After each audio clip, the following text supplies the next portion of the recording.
Allah'ın sözü biz dursa okuyup. Allah'a şuna meştede kurslar var, сауат ашу курстары бар ғой. Тәжвидтен қарекеңдер бар мына жерде. Қарилар бар, Алланың бергені бар.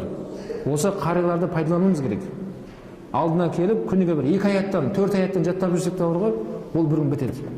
Ол иншалла жаттаймыз иншалла. Алланың сөзін жаттап, кім Алланың сөзіне махаббат қойса, ол оған беріледі деген. Мына Мысырда Рамсес деген адам өткен. Ол кісі христиан болған. Бірақ қари болған. Құранды толық жаттаған мықты қари болған. Кейін адамдар сұраған, сіз қари болдыңыз, исламды қабылдадың ба десе, жоқ, қабылдағаным жоқ дейді. Айтып жатқан Құранға сенесің ба десе, сенбеймін дейді. Неге жаттап алдың Құранды? Ол айтқан, мен бір сүрені жаттап көрдім дегенде, сүре оқыған кезде жүрегім қуанды дейді. Өте жаным рахаттанды дейді. Сөйтіп қызығып екінші сүрені жаттадым дейді. Үшінші сүрені жаттадым. Сөйтіп 114 сүрені жаттап салған ғой кісі. Рамсес деген адам өткен. Ғалымдар айтады, демек, мұсылман емес адамның өзі Құранға махаббат қойған еді, не болды оған? Құран берілді. Ол лағнеті иблис шайтан бізге ой салады. Жасың өтіп кетті. Басын қабылдамайды, қақпайсың сен бәрібір. Болды, өтіп кетті. Сен жаттауың үшін баяғыда 6 жасар бала кезінде жаттауың керек еді. Сен ол кезде доп деп ойнап жүрдің, енді бауырым ренжіме дейді. Жасың 30-ға келді, 40-қа келді, жаттай алмайсың деп не істей береді ол? Жаман сообщение жібере береді. Ал андай жаңағыдай көңіл көтеретін жерге келген кезде сен жасартып көрсетеді. Ой, нағыз сен баратын кезің дейді. Нағыз жүретін кезің сен. Көріп қалмайсың ба, жүріп қалмайсың ба сен? Ой, жүре бересің ба, жассың ғой сен деп, онда да жақсы сообщение келеді. Небір түрлері версиялармен жібере береді саған. Ой, мен әлі жаспын ғой деп сонымен істейміз, сыбанып шыға бастаймыз.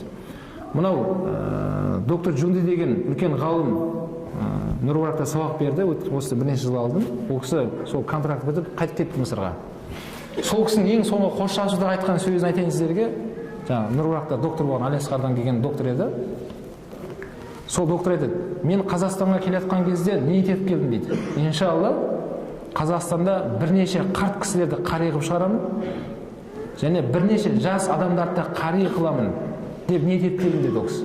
Бірақ осы сөзі ең соңында айтты. Сенесіздер ме? 90-дағы кемпір апамыз қари болды сол кісінің қолынан. 90-дағы апа.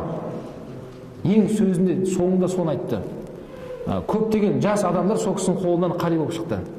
Қазір қанша Құран ұстаз болып жүрген азаматтар Алматыда. Демек, бауырлар, ол жас не емес екен, біз ақылға салсақ не болады? Ақылға салсақ жаттай алмаймыз деп ойлаймыз.